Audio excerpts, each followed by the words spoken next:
Good morning. Good morning.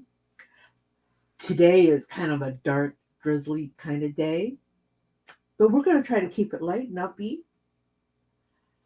Good morning. Good morning, Cindy. And Facebook user, I'm going to take a guess. Is this Frank? Well, even if you aren't Frank, good morning and welcome.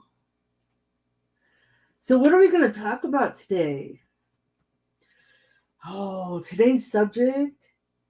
Walker Woods is here. Good morning. Today's subject is probably not going to be a very popular one, but I think it's necessary, at least to put it out there. Cindy, you're so lucky. You have all that nice weather. Oh, we have that rain too, and I have no intention of leaving the house today. That's just the way it is. So today's subject, again, not very popular.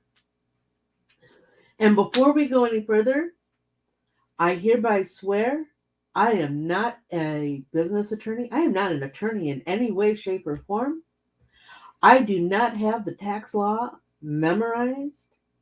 So I am not an accountant or representative of the accounting firm. What you're getting from me today is from my own personal experience. Back years ago when I picked up my 2-year degree in business administration. So, my knowledge might be kind of antiquated, but I still think it's relevant. Uh, so again, if you want to dig deeper into this, if you want to know the legalities, check with an attorney or a professional accountant. But here's what we're going to talk about. Because Uncle Sam says so. What does Uncle Sam say? Uncle Sam says that if you have even so much as a dime come to you as the result of an action that you performed, that is income. Okay? You set up a garage sale in your front yard, and you put a sign out there, and people come to you and buy things off of your table, and they pay you for those things. That is an income. You go to your 9 to 5 job, you sit down at your desk, or you go to your workstation and you start whatever it is your production is. And in exchange, the owner of that company or the bosses, they give you a paycheck. That is an income. That's the one we all know. You're sitting in your living room and you're crocheting, because that's your hobby. That's your hat. You sit. That's your relaxing, and you make a hat, and somebody admires that hat, and they say, "I'd like to buy that from you," and they give you cash in exchange for the hat. That is an income. Oh, let's go back to that hat again. Maybe they admire your hat and you admire the wood plank that they made with your name on it, and you trade. That is called bartering. And the fair market value of those items exchanged, if one is greater than the other, then that is an income to the person that receives the greater than item. I know, Uncle Sam, he's like right down to the pennies as to what he wants to tax you for. And you have to be careful with that kind of thing. There are those that are going to say, well, yeah, I don't report my garage sale earnings to Uncle Sam. He doesn't tax me on that. He can. Be careful. Uncle Sam knows that there's a discretionary amount of income out there that does not get reported. But if ever you are in a position that you're being audited, and somewhere in your documentation or in the audit information, there is a record of that garage sale, they're going to make an assumption that you made income. And if you can't prove how much income you made or how much the expenses were to offset that income, you're going to get taxed on it and probably fined and probably penalized and probably interest. Uncle Sam has all these different ways of making money, raising up his revenue coffers by lowering yours. It's just the way it is. So you have an embroidery machine, and somebody comes to you and says, "Will you put my name on my jacket?" And you say yes. And they in turn give you a $10 bill for it or a $20 bill for it. That is income. That also puts you in business. You made a financial transaction which involved a service in exchange for a compensation, in this case, the $20 bill. That technically puts you in business. Now, if you do it again, you're not only in business, but you are a going concern. A going concern is defined as taking action with the intention of making an income, making a profit. Whether you make that profit or not, your intention is to make money. Whether it be just enough to compensate for the supplies that you're buying in your personal time, or if you intend to use these profits to build yourself a brick and mortar store, you are making a transaction with the goal of making a profit. That makes you a going concern. Now that you've established that you are a going concern, that you are actually in business, what do you need to do to declare that to the world? And Uncle Sam would really prefer if you declared it to the world, and I'm sure your state would also prefer it, and your local community, your city, your local government, they all kind of want to get their finger into your pie because they have taxation. I live in the state of Illinois. Illinois wants to tax my sales income. The government, federal government wants to tax my sales income. I'm lucky that my local government, my city, does not have an income tax, but there are those that do.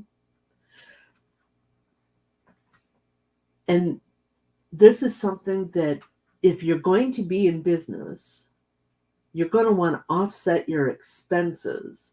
If you sold something for $5 and it cost you $4 to make, that's only one taxable dollar. Okay. But you don't get to take those expenses if you are not documented, if you are not real. I know I'm doing lots of scare quotes today. Good morning, another Facebook user. Good morning. So again, you want to be official.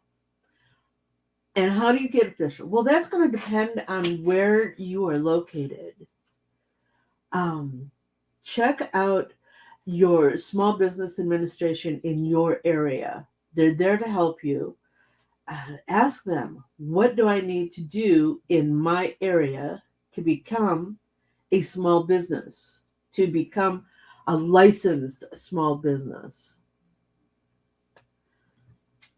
That's going to become very important because, like I said, Uncle Sam isn't going to let you offset the expense. He's going to insist.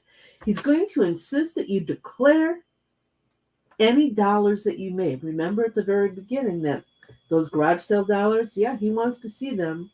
He wants to see that $5 that you charged for that hat that you made. He wants his share of that pie. All right. State wants their share of that pie. And again, they don't care whether you're in business or not. They said you made $5 selling that. You sold that hat for $5. They want to tax you $5. But but if you have your business officially documented, you can offset your income by your expenses, which is very important because ultimately, even though you're a going concern and your goal is to earn money, that doesn't always happen in the first 4 or 5 years of business. You're still building, you're buying equipment, you're buying supplies. Um, Try to not take that out of your own personal pocket. Can get harsh. Uh, but you're spending money to make money, and the money you're spending, you want that to offset your income. Ultimately, you want to lower your taxable income by the amount of your expenses. Keep your receipts. You don't need a bookkeeping here. God, this is crazy today. You don't need a bookkeeping software. Back in the day, 100 years ago, when I first started working in the accounting industry, we had those green ledger sheets. It was a book. I swear, the book was about 20 pages, 20 inches long by about 12 inches high. And you opened up this big book cover, and here were columns and columns and columns of numbers. And then you go to the next page, and there's columns and columns and columns of numbers. A spreadsheet, a piece of paper, a notebook. I had set somebody up with a really simple means of record keeping. It amounted to little 5x7 manila envelopes with a spiral notebook with subject section dividers. All right. One page was for all the sales that were being made. And then in another section were all the expenses. The envelope was to hold all of those receipts or all of that documentation. And at the end of the year, they could present that to their accountant or their bookkeeper or whoever is doing their taxes on their behalf, and they could have all that information documented. It's as simple as that. It doesn't need to be anything fancy. So I'm going to stop here for just a moment and reiterate that I am not a tax accountant. I am not a tax lawyer. I am not a business attorney. I am not. My knowledge is gathered over the years. It is not official. If you want official, this is the disclaimer where I make sure that somebody doesn't go around and say, well, Copy and Conversation said this is what I have to do. No, I'm saying that you need or get a wife. Gusta's here. Good morning. Gusta, are you telling me that your wife does all your bookkeeping for you? Isn't that wonderful? Um, But yes, keep your records so that you can offset your expenses. Again, to offset your expenses, you need to be documented. In Illinois, that means I had to register for um, a business identification number. In my area, in my town, Rockford, I had to declare myself as being in business, doing business as, this is my name, I'm doing business as. Yes, and really good too. Yeah. It's nice to have somebody out there that can handle those numbers for you. Um, so again, and I have to post that in my place of work, and I do. Um, so that takes care of my local government. They wanted me to declare it. The state wanted me to register it. And the federal government, wants to make sure that I am registered, that I am registered within my state and local government. Sydney, what are you saying here? Do a file like I do. Throw it in a big tote bag, then sift through it at the end of the year. Thankfully, a lot of our vendors are paperless, so I can pull up my account. Yeah, that is a wonderful thing with the internet now, is that a lot of times all you have to do is go to, oh, wait, she wants to clarify. Don't do what she does and throw it all into a big tote. For me, that's where those envelopes come into play. Have a January through December 12 envelopes. At the end of the month, fold up my expenses and double check, make sure everything is documented, pull my income sheet and my expense sheet, put those in the same envelope, set that envelope to the side. At the end of the year, I give it all to somebody else who is official, and they sort it all out. Woody. Well, good morning, Woody. Glad to see you here. And don't worry, Facebook users very nice. We can deal with it. So, here we are talking about business. Do you guys have any questions? Do you have any questions about operating your business or how to declare your business? Remember, Uncle Sam is not going to let you take those expenses against your income if you're not documented. So make sure you get that. Check with your local government to find out, how do I register my business? What do I have to do? I think it cost me $30 to fill out the documents and declare my doing business as. What else is there? Hold on, I got to get a drink. Oh, look at that. I must have spilled coffee. Oh, quick to stitch. I have one that says coffee and conversation. Those were actually, just a sidetrack here for a moment.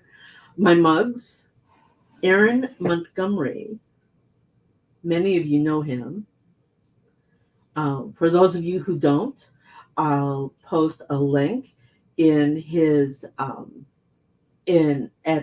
the end of my on my YouTube notes. I'll post a link below. But Aaron makes my mugs for me. Yeah, does a great job of it. What is Cindy saying here? I'm not official, but I do our taxes too. Years ago, my grandmother set up my books. My mom helps when I run into a snag.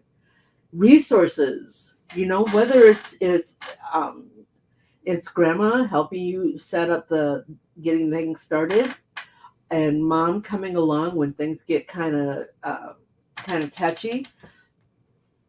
Resources in my business, because and this is going to sound really silly. I have an associate's in accounting. I know, 2-year degree gets you in the door. plus the business administration.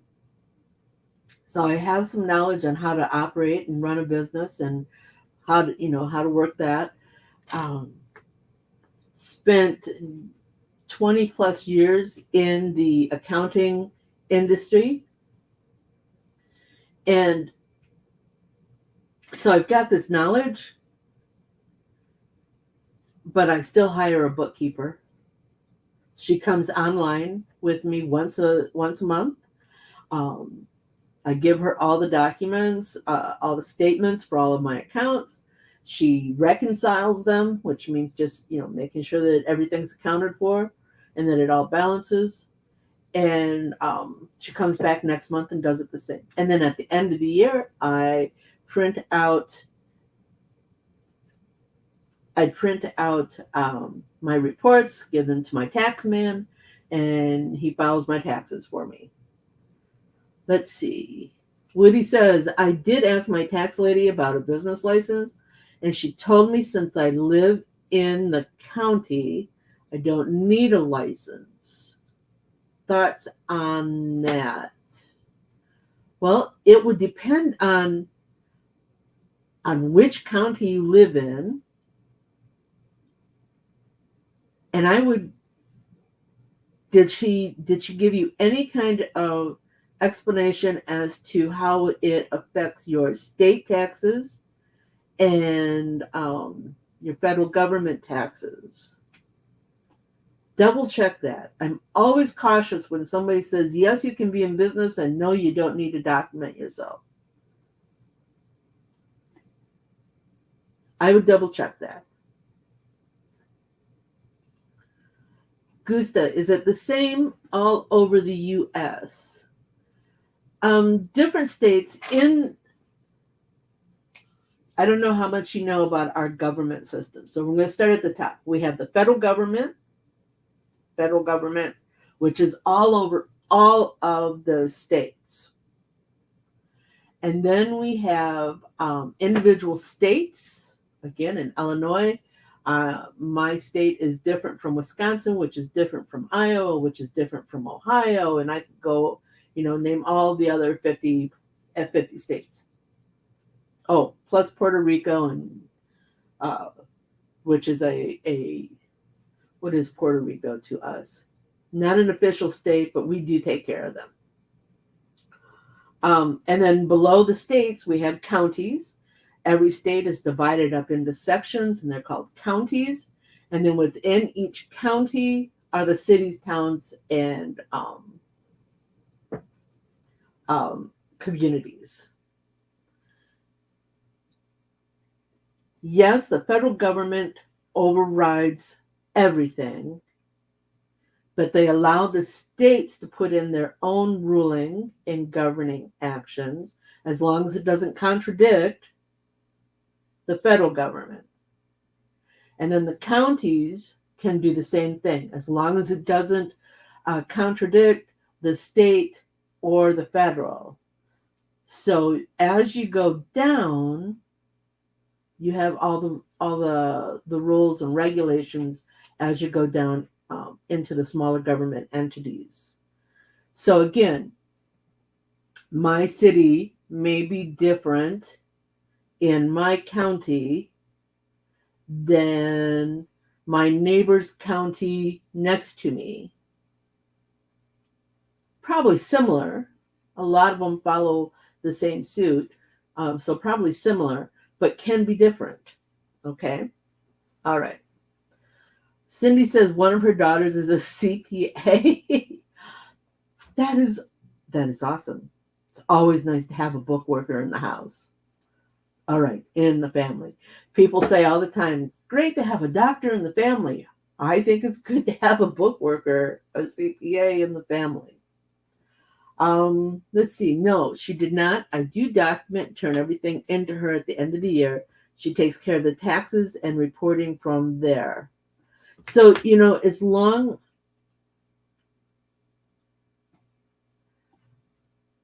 long as, and I don't want to Yeah, Cindy. Yes, they do. They are all similar and they want your money. So again, it's like a trickle down thing. But Cindy's right. They all want your money. Okay. So, Woody, back to your question about your business license. If the person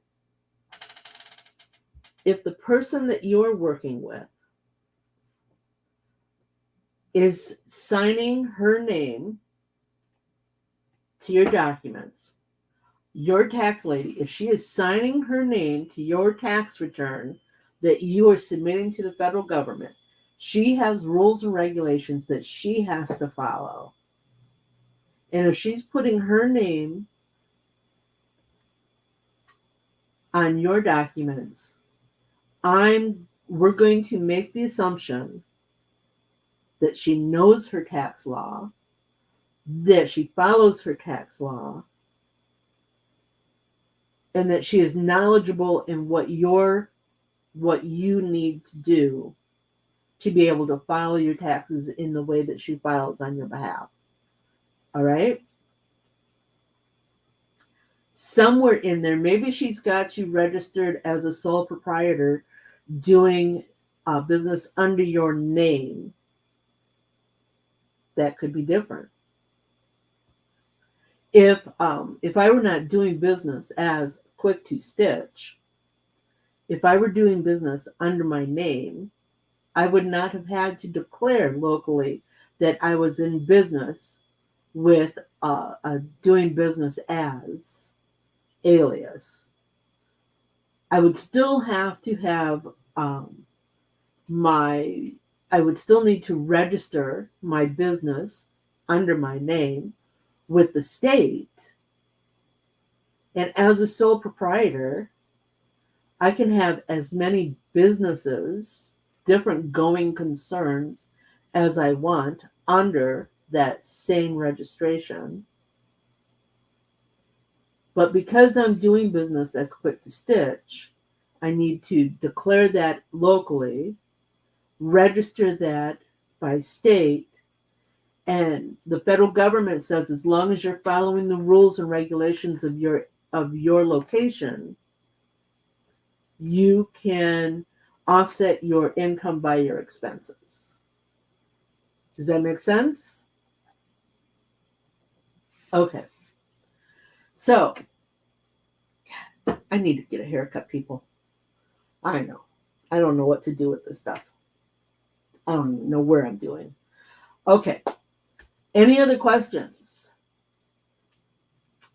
So, the one thing that I want you to take away from this is the one thing I want you to take away from this conversation today is to be sure to cover and follow what the regulations are for you in your location, all the way from your city, town, community, to your state, to your county, to your state, to your federal government. Make sure you've got all of that covered, because someday the government,